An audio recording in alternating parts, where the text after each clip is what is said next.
Hello, darkness, my old friend. I've come to talk with you again, because a vision softly creeping left its seeds while I was sleeping. And the vision that was planted in my brain still remains within the sound of silence.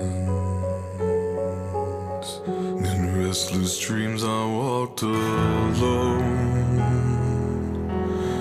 narrow streets of cobblestone.